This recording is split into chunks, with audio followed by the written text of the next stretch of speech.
lindões, Croiser aqui, e no vídeo de hoje eu vou falar sobre o 8º e último episódio da segunda temporada de House of the Dragon, que olha, tem muita coisa pra falar, muita coisa que eu não gostei, mas ao mesmo tempo também gostei desse episódio. Eu acho que ele é um episódio muito bom, mas não pra um finale. Obviamente a gente vai conversar todos os detalhes com spoilers nesse vídeo, e é esse caminhar da longa batalha que nunca vem. Enquanto esse episódio tá caminhando pra batalha, a Apis Flora já tá agindo como alguns deveriam, né? E assim, gente, nessa época do ano que o Winter is Coming, até em Alto Valeriano, o spray de própolis é um item indispensável pra dar um gás assim na garganta. E assim, gente, vocês sabem que a Apis Flora chegou junto com o canal nesse final de temporada, justamente trazendo sua edição limitada, super especial de House of the Dragon, trazendo o seu spray mais forte, o Propomalve Spray. Não passe perrengue como a Rhaena, passe Propomalve Spray na garganta pra ter aquele Dracarys de respeito.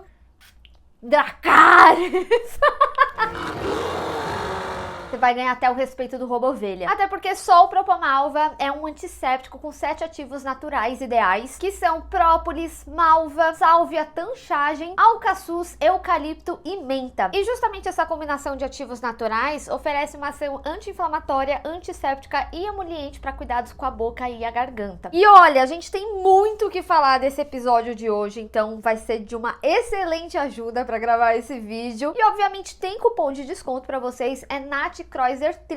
Eu vou deixar o link aqui na descrição. Vocês podem perceber que eu tô colecionando igual a Rhaenyra coleciona dragões agora. Então não deixa de reivindicar o seu. E lógico, não deixa de se inscrever aqui no canal e clicar no sininho para receber notificação para quando tiver um vídeo novo, que ainda vai ter mais vídeos de House of the Dragon, entre outras séries e filmes que estão para estrear. Bom, gente, esse episódio para mim traz um amargor muito grande do que a gente sentiu ao longo da temporada, porque ele finaliza justamente da forma que a temporada foi, arrastado, porque no final das contas ele termina no mesmo ponto que terminou a primeira temporada. Vem aí uma grande guerra, só que o problema é que ele torna essa espera mais longa. Mas antes da gente discutir sobre esse final, eu acho que tem outros pontos muito válidos pra gente ressaltar aqui. Depois eu inclusive vou trazer um vídeo falando sobre o geralzão da temporada, e eu acho que a gente pode entrar num grau mais comparativo da primeira com a segunda, com relação à história de uma forma geral, mas aqui eu quero centralizar, como nos vídeos anteriores, né, o que a gente viu no episódio e esses detalhes que vale a pena a gente ressaltar até para a terceira temporada, que já tá confirmada. Vou começar falando ali sobre o povo da Cidade Livre, né, porque eu achei muito interessante o Tyland, como ele ganhou o respeito ali da Lohar. Game of Thrones sempre trouxe, né, essas personalidades em que as pessoas são meio selvagens, vamos colocar dessa forma, mas no final tá fazendo uma brincadeira. Mas eu acho que aqui a gente tem algumas informações que são extremamente importantes, até pra gente entender essa união, né. Um dos aspectos mais importantes desse diálogo, além, lógico, do Tyland conseguir ali essa aliança com a triarquia, é que eles falam que eles não sentiram o bloqueio de Guela, porque no final das contas lá é muito gigante, né? A gente tem essa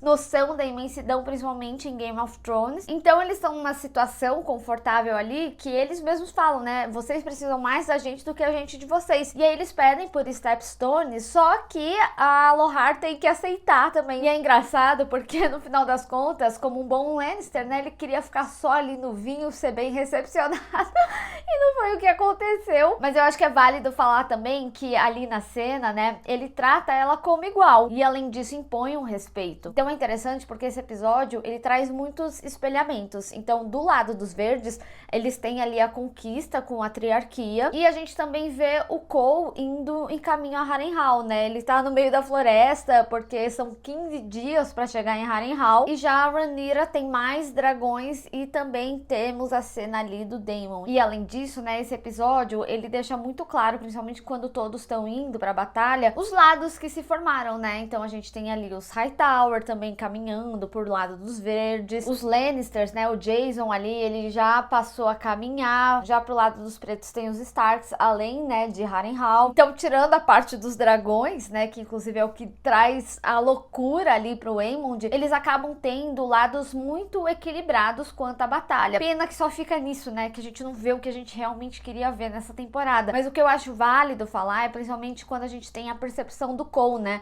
porque o Cole, ele tá ali completamente depressivo. Lá na minha análise de teaser, eu tinha até comentado sobre como eu não tinha observado tanto esse estresse pós-traumático que o Cole teve depois da batalha de Pouso das Gralhas, em que ele passa, né, a ter um questionamento existencial. Tanto que depois do episódio de Pouso das Gralhas, o quinto episódio inicia até ele olhando assim pra baixo. E na época eu achava que era muito com relação ao que ele tinha visto do Aemond fazer ali com Aegon pra conseguir o poder, mas no final das contas era muito uma cena dele assim, centralizando o que ele tinha visto na batalha. E a cena dele acordando constrói isso muito bem, né? Porque ele vê aquela situação e aí ele toca num parceiro dele e aí ele tá todo em cinzas e justifica muito, né? O que ele fala aqui pro Gwenny, que perto dos dragões, né, eles são pó. O Gwenny chega ali questionando ele porque ele já tinha tido a percepção que o Cole e a Alicent tiveram algo. Eu achei só que ficou um pouco distante esse questionamento. Eu acho que teria feito muito mais sentido naquela cena em que eles estavam na floresta no caminhar para Pouso das Gralhas, mas é lógico, não teria acontecido ainda as coisas que o Cole viu e que impressionaram tanto ele. Mas é importante, né, a gente ver essa discussão sobre vida e morte, principalmente num episódio que o próprio Daemon viu ali à frente, né, ele basicamente viu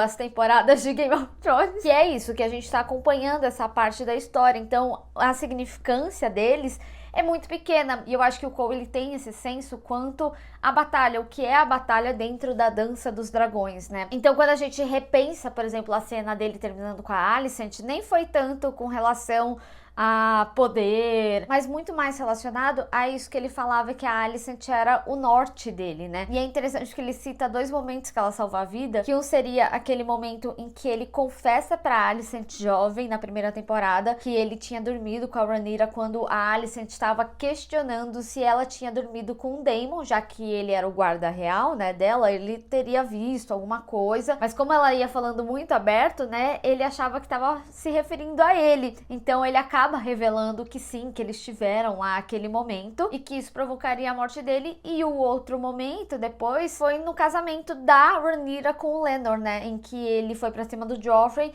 e ele se sentiu desonrado, então ele queria tirar a própria vida e a Alicent impediu isso, fazendo com que ele se tornasse um aliado ali dela. Eu só acho engraçado que nessa cena ele fala, tipo, basicamente, a carne é fraca, parceiro. Então o que eu quero dizer com tudo isso é que o término ali com a Alicent é basicamente aceitar que a morte é iminente. Então ele não precisa mais desse norte, ele sabe qual que vai ser o fim dele, porque, repetindo, né, eles são como pós perto do que são aí uma batalha de dragões. O Gwenny até esquece ali no meio que tava ameaçando ele, mas eu acho que é um diálogo interessante, ainda mais num episódio tão revelador, né? Ao mesmo tempo que eles frearam a história, eles se anteciparam mais do que deveria, mas a gente vai pontuando aqui, chegando nesses pontos. E aí a gente também vê, né, os efeitos acarretados ali no Aemond por ter visto que a Rhaenyra tinha ganho uma força que ela não tinha até então, né? Eu acho interessante porque, em certo momento, o próprio Larys, quando tá conversando com o Aegon, ele chega a falar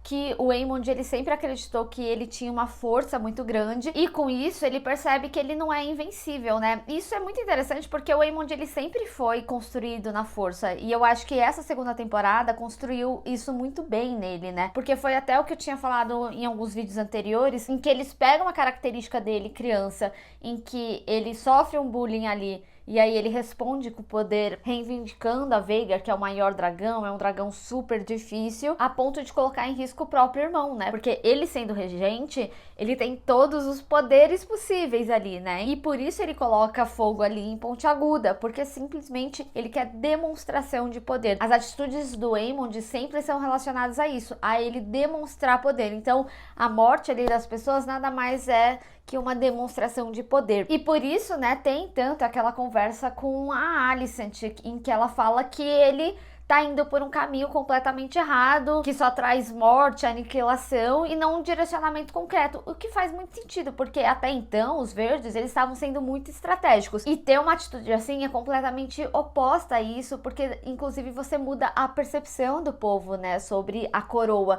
E é interessante porque em determinado momento também é importante observar que o próprio Aemond, ele fala para fechar qualquer lugar ali de King's Landing em que as pessoas não poderiam sair, porque porque foi ali pelo mar que a Rhaenyra conseguiu levar as pessoas de Porto Real pra Pedra do Dragão, e que esse fechamento iria interferir inclusive no trabalho dos pescadores. E é muito importante essa informação, gente, porque no final das contas, por conta do bloqueio de goela, a única coisa que eles conseguem comer é peixe. Então por isso ele traz aquele diálogo falando que cada um tem seus sacrifícios. Só que é extremamente perigoso, né? Você deixa o povo com raiva, porque eles já deixaram bem claro, inclusive tacando um peixe ali na Alicent, que eles estavam cansados de comer peixe. Então imagina tirar a única coisa que eles têm, sabe? Então é muito complicado. Acho que é um ponto de atenção do episódio, principalmente numa temporada que construiu bem, né, o povo, como que era regido a partir disso. E a gente vê, né, o Aegon justamente pedindo ali pra Rhalyna que ela montasse na Dreamfire. Mas antes de falar sobre essa solicitação do Aemond, até porque eu acho que cabe mais quando a gente for falar ali do Daemon, né? Essa cena, ela também é muito importante da gente observar que ali a Alicent, ela já tava implantando uma semente que ela queria fugir, pra a gente até entender o sentimento dela ali no final do episódio com a Rhaenyra, porque eu acho que a Alicent e a Helaena, elas são muito complementares aqui nesse momento, porque a própria Helaena, ela fala que ela gostava mais da vida dela antes de se tornar rainha, porque afinal de contas ela não tinha ali os filhos, né, então ela não teria o sofrimento do luto, mas também porque ela não tinha as obrigações. E a fala da Alicent ali com a Rhaenyra no final é muito relacionado a como ela foi consumida pelos deveres, tanto que na discussão delas, ela até chega a falar sobre os desejos que ela teve, e a Rhaenyra fala, foi corrompida, você que era tão certinha, mas basicamente, né, mostrando como a ordem das coisas, elas não são essencialmente como parecem, e que muitos dos conflitos, inclusive da Rhaenyra com a Alicent, a gente entende justamente nesses opostos, em que a Rhaenyra não queria seguir regra nenhuma e a Alicent seguia a regra demais. E hoje as duas tendo percepção dos seus deveres, chega numa percepção que o meio termo teria sido melhor e teria evitado muitos conflitos, inclusive entre as duas. Mas aí, retomando, do lado dos verdes, a gente tem o Aemond completamente descontrolado, a ponto do próprio Larys ir ali convencer o Aegon a ir embora, porque ele correria um risco muito grande, não só de uma possível invasão ali em Porto Real, mas também do que o próprio Aemond poderia fazer com ele. De novo, o Aemond, ele responde com poder, então ele garantir que ele estaria no poder, né, e que ele tomaria as decisões até o fim, em que ele não perderia mais um poder, ele já tinha esse poder com a Vhagar, ele perderia esse poder de regente, então o Aegon corre um risco muito grande realmente. Apesar do Larys estar manipulando sim o Aegon, ainda assim o que ele tá falando ali não tá errado, mas é interessante nesse ponto da conversa também, porque ele fala pra eles irem pra Essos, porque era onde tava a maioria do ouro dos Strong, né? Lembra que o próprio Simon tinha falado pro Daemon que eles estavam precisando de ouro, que o que eles tinham era para manter minimamente o castelo funcionando, e lembrando que é um castelo gigantesco, né? E por isso também ele estava inacabado, justamente porque o Larry se antecipou ali em algum momento em que ele perceberia que ele não seria aceito como senhor de Harrenhal, então ele pegou todas as riquezas, todo o ouro, e aqui ele fala, né, que tá lá no banco de ferro de Bravos, e que isso traria certo conforto para eles até o momento em que o Aegon poderia retornar. Eu adorei que o Orell, ele deu runzinho ali pro Aegon, até porque, né, a gente vê como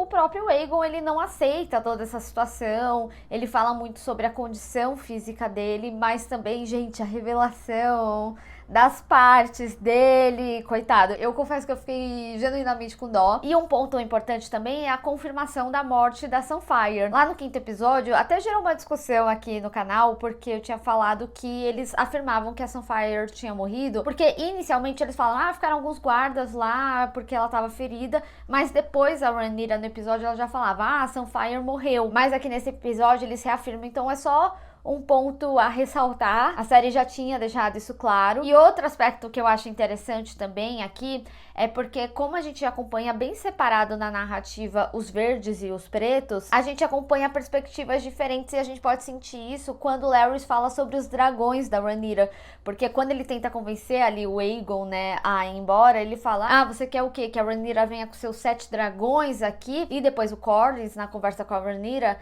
ele fala sobre os 6 dragões da Rhaenyra. Rhaenyra. Por que isso? Um detalhezinho bobo, mas que eu adorei, porque é um detalhe de perspectiva. Porque os verdes claramente não sabem que o Daemon poderia estar projetando ali um golpe com a Rhaenyra. Então os verdes contam com o Caraxes também, que são 7 dragões. E no diálogo com Corlys, com a Rhaenyra, ele inclusive até reforça assim pra ela de, olha, você tem poder suficiente, você pode fazer o que você quiser, só precisa realmente definir certo ponto. E aí é até interessante porque a cena corta ali pra Harrenhal, pro Daemon, falando que esse era o ponto que tava ali na pendência, em que ela precisava entender se ela tinha as pessoas de Harrenhal, se ele conseguiu os guerreiros pra ela, ou para ele mesmo, e consecutivo a isso, se poderiam contar com Caraxes e de fato a Rhaenyra ter ali seus 7 dragões. Mas nessa conversa eu acho interessante porque a Rhaenyra, ela tenta começar a pescar de tipo, eu queria entender mais porque eles são plebeus, mas eu não sei a origem deles, né, porque não tá na história. O Adam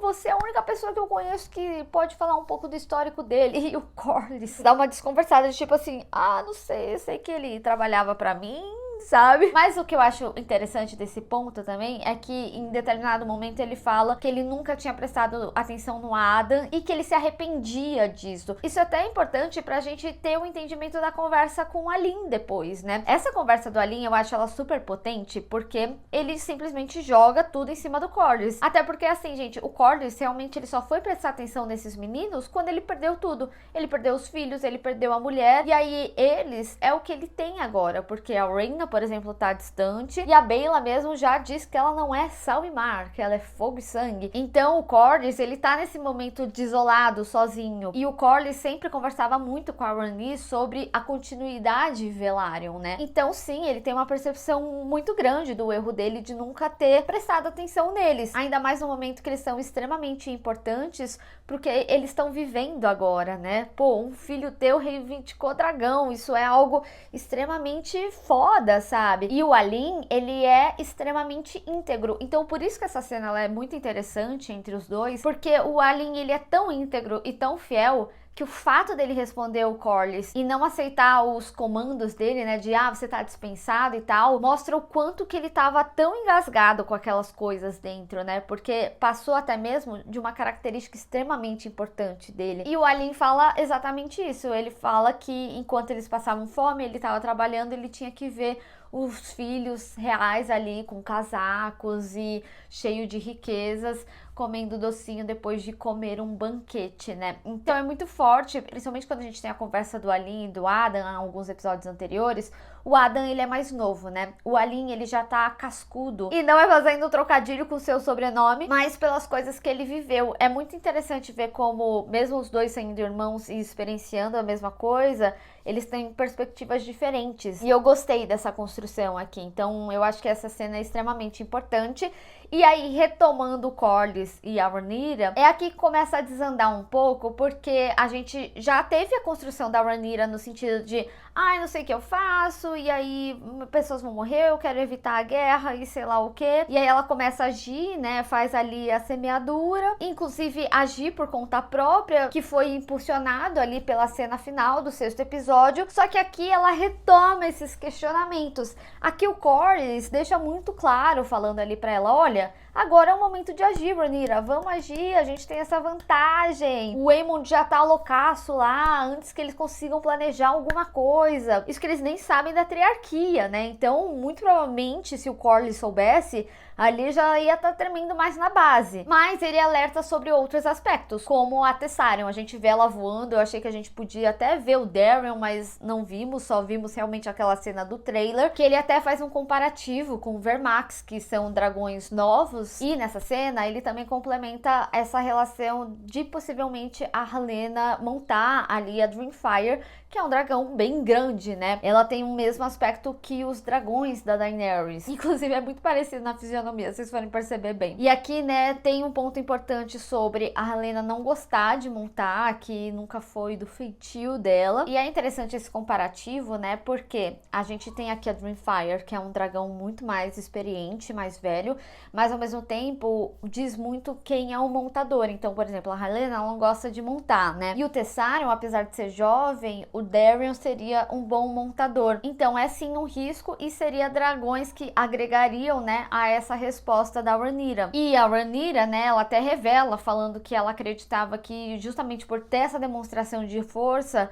eles recuassem, o que leva de novo a gente, né, depois a cena da Alicent, que era o que a Rhaenyra queria no final das contas, para que não houvesse essa guerra. E antes da gente adentrar em Harrenhal, eu acho que tem alguns aspectos que é importante a gente discutir sobre características principalmente do Ulf, né, e do Rio, após eles conseguirem montar dragões. O Ulf, gente, ele é muito engraçado, mas extremamente folgado, né? O Chase ficou irado das ideias, mas ao mesmo tempo o Ulf, ele é provocativo, né? Porque ele fala, os cabelos negros, se referindo muito ao que o Chase depois fala, né? Que tinha a ver com os sussurros que ele ouviu a vida inteira, quando ele tá desabafando ali pra Baela, né? Como quem diz, olha, somos bastardos iguais. Mas o Chase, inclusive, questiona ele, né? Você quer o conforto do negócio ou quando a gente precisar de você, a gente vai poder contar com você? Só que isso fica muito internalizado no Chase, porque isso já era algo que ele tinha discutido com a Rhaenyra, né? Sobre como as pessoas iam se sentir e quem eles se tornariam, né? E aí ele fala desse sentimento da Rhaenyra, teoricamente, tirar a única coisa que ele tinha, que era se consagrar como um Targaryen, porque ele poderia ser um montador de dragões, e aí com eles qualquer um pode ser. Lembrando aqui, apesar da série deixar bem claro pra gente que é sim atrelada ao sangue, eles não sabem, porque eles não têm conhecimento histórico da família, e por isso a Rhaenyra tava querendo entender mais sobre o Adam ali com Corlys, que seria a única pessoa que tem contato com ele. E aí, né, a gente vê ele desabafando ali com a Baela. Eu adoro eles, eu já comentei aqui, me lembra muito uma relação similar ao do Corlys e da Rhaenys. E ela fala, né, que não tem nada a ver e que no final das contas essa visão deturpada dele, na realidade, só feria a ele mesmo, só diminuía ele mesmo, quando no final das contas ele é a sucessão, ele é o filho da rainha, né? E é importante porque quando ele tem essa discussão ali com o Ulf, o próprio Rio chama a atenção do Ulf em certos momentos e eles falam, olha, tá bom, existe aqui essa similaridade, mas existe também a hierarquia da coroa. Mas ao mesmo tempo também faz sentido pro personagem, porque é algo que ele ouve desde quando era criança. A gente não pode esquecer lá na primeira temporada, né, até mesmo o brinde do Aemond ali no jantar com o Viserys, aquele último jantar, ele fala, ai, que meninos fortes, né, fazendo aí referência ao sobrenome Strong. Então isso foi algo que ele sempre teve que conviver com esses sussurros, as fofocas das pessoas, e entrou internalizado muito torto nele, né, ele não sabe lidar muito bem com isso. E aí lá no jantar a gente vê de novo o Ulf sendo completamente desnecessário. A própria Rhaenyra, né, fala assim, olha, cavaleiro sabe como se portar. Ele fala, então me torne cavaleiro antes, porque ela tinha comentado, né, que eles se tornariam cavaleiros. Inclusive, gosto muito da cena final dele se preparando como cavaleiros. Eu acho de uma finesse, de uma fotografia muito bonita cada um, né, com as suas características individuais ali, achei interessante. Mas no jantar tem alguns diálogos importantes também. A Rhaenyra mesmo, quando ela fala, né, sobre esse poder que eles adquiriram, né, e que ela quer confiança e respeito, a gente já vê que o Ulf não tem respeito nenhum, mas o Adam é a única pessoa nesse momento que fala que não vai decepcionar ela e chama ela de rainha. De novo, isso é uma característica muito importante da construção do Adam, de quem ele é e de quem ele vai ser aqui pra história. E nem o Adam aguenta mais o Ulf, né, falando que só o tempo vai mostrar aí quem que é realmente covarde. Então tem uns diálogos bem interessantes e definitivos aqui nesse jantar, que eu gostei bastante de como eles inseriram. E aí, né, indo pra Harrenhal, Harrenhal tá marcado, né, como um arco que as pessoas não gostaram de acompanhar, mas eu acho que nesse episódio foi uma das coisas mais interessantes, talvez, né? A gente viu que o Alfred chega naquele pedido da Rhaenyra bem no início. Eles trabalham essa passagem de tempo de que é distante chegar, né, sem dragão, mas é interessante também ter a percepção de como as pessoas ali estão vendo o Daemon, porque todo mundo fica chamando ele de majestade. Então isso também é muito complementar à visão do Simon quando ele manda o corvo pra Rhaenyra, além, lógico, da conversa do Alfred com o Daemon. O Alfred, gente, ele é um personagem que, pra mim, ele é extremamente detestável e desnecessário, né? Porque na conversa com o Daemon, ele chega a falar que, ai, a Rhaenyra se isolou, ela não ouve mais a gente, mas ele nunca deu voz a ela, né? Ele sempre questionou simplesmente pelo fato dela ser mulher. E aí, de novo, a série, ela tá construindo justamente o que as pessoas falavam, né? Ah, ninguém ia aceitar uma rainha mulher. Então a gente vê isso muito perceptível no conselho da Rhaenyra, e por isso ela toma a atitude de não ouvir o conselho, apesar deles falarem ali que eles são leais. Mas é uma linha muito tênue de lealdade, né? Tanto que o próprio Daemon fala: nossa, Alfred, eu não sabia que você era um traidor, porque ele fala: a gente tem que ter um rei. E essa cena, ela me espelha tanta masculinidade tóxica, que quando o Alfred chega lá, ele fala sobre o exército extenso do Daemon, que me parece quase como se fosse uma comparação, né, dos homens ali, muito manstalk do negócio. Mas eu acho legal, uma sutileza, é que o Alfred, ele ouve sussurros, né, quando ele vai conversar com o Daemon, e ele fala assim: ah, é Harrenhal. O Daemon já tá bem acostumado, né, a gente sabe muito bem, mais um pra juntar. Mas é que muito desses sussurros de Harrenhal é atrelado a homens corrompidos, né? Então a gente vê aqui que ele é um homem que pode ser corrompido. Então é mais uma característica, né, sobre que o Daemon viria falar ali, que ele é um traidor, por mais que ele esteja juramentado ao sangue do Viserys, mas não necessariamente ao que o Viserys queria, né? E aí, devido a isso também, né, a própria Alicent depois procura o Daemon e fala que ele estava pronto, porque muito dessa jornada do Daemon, e de novo, gente, Harrenhal foi extremamente criticado, eu o critiquei inclusive aqui nos vídeos, é óbvio que era uma construção, é que se prolongou muito. Na realidade, essa temporada se prolongou muito, acho que os acontecimentos do que a gente viu deveriam ter acontecido no meio de temporada, ter trazido mais coisas de batalha, de guerra, mas aí a gente discutiu um pouco melhor também no vídeo geral. Mas o arco do Daemon é muito claro, né? A própria Alicent fala aqui, e pra mim é até um pouco incômodo deles mastigarem demais isso, porque eu acho que já é bem compreensível dela falando que ele chegou lá querendo dominar o mundo e ele percebeu que o mundo não pode ser dominado. E aí eles vão pro Bosque Sagrado e o Daemon vê as temporadas de Game of Thrones, um resumão. Então tem diversas cenas ali, né, de fanservice, do Caminhante Branco, do Rei da Noite, da Daenerys com os dragões, e também, principalmente, a visão dele vendo a Rhaenyra sentada no trono de ferro. E aqui, né, o entendimento que a própria Alicent vinha falando, que ele era uma peça nessa história, e que, de fato, era a Rhaenyra que deveria estar ali no trono. O que traz a conclusão dele, né, quando a Rhaenyra questiona a quem ele estava juramentado. Mas essa cena, gente, eu gosto e desgosto, porque eu acho ela muito interessante, principalmente a forma que eles constroem a Helaena. Inicialmente, quando eu assisti essa cena pela primeira vez, o meu entendimento foi que era uma forma de construir que, da mesma forma que a Alice é uma bruxona, a Helaena também é. Então é um ponto de conexão em que ambas estão conseguindo ter essas visões, e do porquê também ambas não têm um envolvimento tão direto, né? A Alice, eu acho que ela tem uma construção muito de: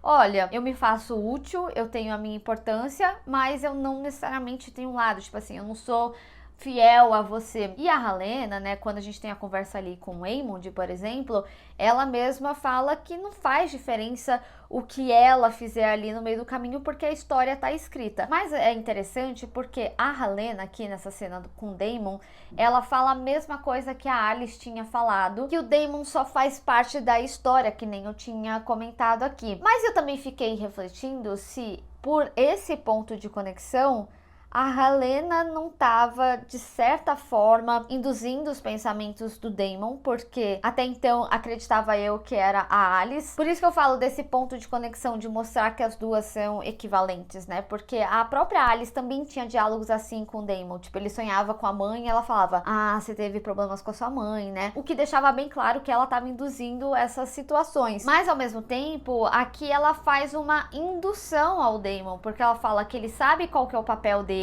e acaba sendo um direcional tanto pro Daemon quanto pro Aemond, porque quando o Aemond vai questionar ela, pedindo com mais jeito, né, pra ela montar a Dreamfire, ela fala que ela viu as coisas, né? Ela fala que sabe que o Aemond foi o culpado pelo que aconteceu com o Aegon. Ela já tinha deixado bem claro naquela cena em que o Aemond estava vendo o Trono de Ferro e ela questiona ele se valeu a pena, né? Ali a gente já tinha entendido que ela sabia muito bem o que tinha acontecido. E eu vou falar pra vocês, essa foi a primeira cena que eu gostei dela, viu? Que eu achei que ela foi mais incisiva, que a gente viu mais dela. Mas eu também achei que foi uma cena que entregou demais. Gente, pelo menos assim, pra mim, como eu li o livro, eu consegui entender absolutamente tudo que ela deu muitos spoilers à frente. Eu queria saber das pessoas que não leram e assistem aqui o canal, se vocês conseguiram pegar alguns spoilers, porque, por exemplo, quando ela fala do Trono de Madeira, qualquer pessoa que ligue os pontos pode pegar um spoiler aí sobre o Aegon prevalecer, sabe? Eu achei que aqui a série errou demais, porque, assim, sendo bem sincera, se 20% das pessoas que assistem a série leram o livro, eu acho que é até muito. Então, pra mim, não faz sentido eles darem tantos spoilers à frente. Essa cena tem grandes revelações que eles podiam ter segurado muito mais. A cena ali delas já era muito claro que as duas sabem o que vai acontecer no futuro, até o momento dos caminhantes brancos, do Rei da Noite que a gente viu, e quem será o Targaryen que senta o trono. Mas essa fala com o Aemond, inclusive sobre seu próprio destino, eu acho que perdeu o tom. Eu entendo que eles trazem muito essa discussão de propósito. Ah, é só uma história. Porque você já imagina coisas que vão acontecer. Afinal, a gente tá vendo uma história aqui de 200 anos antes da Daenerys, como eles deixam bem claro no letreiro da primeira temporada. E é uma cena que eu acho que ela é interessante. Ela traz um fanservice ali, mas ao mesmo tempo eu acho que ela entrega demais. Eu acho que ela estraga a experiência, principalmente assim, depois de uma temporada que ninguém viu o que realmente queria, que foi muito caminhar, inclusive o final é isso, né, caminhar de todos os lados. Inclusive, me conta você a sua interpretação dessa cena. Você acha que a Helaena, ela interferiu ativamente em acontecimentos? Apesar que na cena mesmo ela fala que, independente do que aconteça, certos direcionamentos eles não mudam, então também não vejo muito do porquê ela interferiria em algo. Talvez uma induçãozinha pra acontecer o que de fato já tava fadado a acontecer, né? Mas, como eu falei, né, aqui é bem definitivo para a decisão do Daemon ali, quando a Rhaenyra chega em Harrenhal. Eu acho muito fofo que a Syrax, ela sempre estaciona ali entre corrimão, desde a primeira temporada, e ela fala pro Adam ir com o Smoke com ela. Eu acho interessante, principalmente essa relação que eles têm construído dos dois. Finalmente, eu acho que o Caraxes, ele vai se entreter, né? E, gente, eu amei o Simon nessa cena completa. Primeiro, ele todo felizinho, recebendo a Rhaenyra, como se fosse uma celebridade chegando, né? Dele falando, eu não imaginava que você mesmo aqui viria. Mas a cena, né, a gente vê a Rhaenyra questionando ao Daemon e a todos, né, quando ele fala, esses homens juraram a mim, e ela fala assim, e você jurou a quem? Eu achei essa cena muito boa, eu achei ela bem impactante, e eu gostei do diálogo do Daemon com ela, inclusive dele falando as coisas que viu, né, e ela fala que lembrava o Viserys, a forma que ele falava, né, das profecias, e eu amei também ela falando, se você me deixar de novo, eu não vou responder por mim. E ele, eu tentei, né, mas não deu. E é bonitinho o Simon no fundinho, assim, desfocado, comemorandinho. Eu adoro o Simon. Mas a cena, eu acho ela muito foda. Eu acho ela muito bonita, né? E assim, finalmente, mas depois aí a gente começa de novo a Rhaenyra questionando e falando, mas inocentes vão morrer. E aí a Missária falando, mas Rhaenyra, você foi posta nessa situação, não tem o que fazer. E aí, de novo, né, vai ficando um pouco cansativo, mas leva a gente ao final da conversa da Rhaenyra com a Alicent. Assim, gente, toda a divulgação da temporada foi no entorno das duas, né? A gente via que os posters não era a Rhaenyra e o Aegon, era a Rhaenyra e a Alicent. E essa temporada teve momentos de impacto da Rhaenyra, por exemplo, indo ali conversar com a Alicent, tentando impedir a guerra, assim como agora, né? E é interessante eles trazerem essa percepção que muito das coisas que aconteceu foi por atritos que as duas tiveram, seja de uma mentirinha que foi contada lá atrás e gerou um incômodo, mas como eu já tinha falado, né, eu acho que é interessante a percepção de polos das duas e como a cena constrói isso também, né? Primeiro no afastamento, então a gente vê cenas das duas distante, e eles fazem questão disso, e também dos espelhamentos, tá sempre opostos, quando elas são mostradas de lado, elas sempre estão como polos opostos. E a Alicent explica lá a cena do Fantástico do episódio anterior, falando que aquilo foi muito esclarecedor pra ela, que ela quer viver na humildade. Mas elas chegam à conclusão, né, que o fim da guerra só seria possível se eles se ajoelhassem e se fosse um filho por um filho. Eu gosto disso porque eles trazem o significado do Luke, porque o Luke já estava esquecido no churrasco. Toda a motivação inicial foi devido à morte do Luke, mas isso ficou tão distante devido a esse prolongamento de enredo que a temporada trouxe. E também gostei que a Rhaenyra até fala assim pra ela que ela seria vista como uma pessoa má, uma rainha gelada, né? Que é a forma que a Alicent é vista no livro. E aí eu acho legal porque, assim, de novo, novo, o livro, eles são pessoas contando perspectivas de pontos históricos, né? Então é óbvio que sim, que a série ela vai preencher questões, que a série vai construir, porque a gente tá vendo da perspectiva da história sendo contada de fato e não de alguém contando essa história. Mas, gente, esse final, ele é tão frustrante. Tão frustrante. De primeiro momento eu fiquei com muita raiva. Eu queria esbravejar. Eu tava, meu Deus, eu não acredito que a gente viu isso. Até gravei react, eu vou postar nas redes sociais. Mas depois, com muita calma, até pra trazer análise um pouco mais centrada aqui pra vocês, eu fiquei pensando o que me fez não gostar tanto desse final. Além de não ter tido batalha, além de não ter tido grandes acontecimentos, dentro de uma narrativa em que, ok, eu compreendi as coisas que foram construídas. Elas são bem claras, a forma que eles quiseram trazer mais corpo para essa história da Alicent e da Rhaenyra, sabe? Não é algo incômodo no sentido deles quererem fazer isso, mas sim como se prolonga o negócio. E por isso que eu comecei o vídeo falando, esse episódio, ele não é ruim, porque que nem eu fiz análise aqui e trouxe pontos que eu achei extremamente importantes, que nem a gente via nos episódios anteriores, mas é isso, cada vídeo que eu vim trazendo aqui pra vocês, eu falava, isso é importante de construção, hein, tá indo, e nunca foi. A gente nunca viu pra onde realmente foi o que foi construído. A gente vai lembrar exatamente disso daqui 2 anos? Lógico, a gente sempre pode rever a temporada,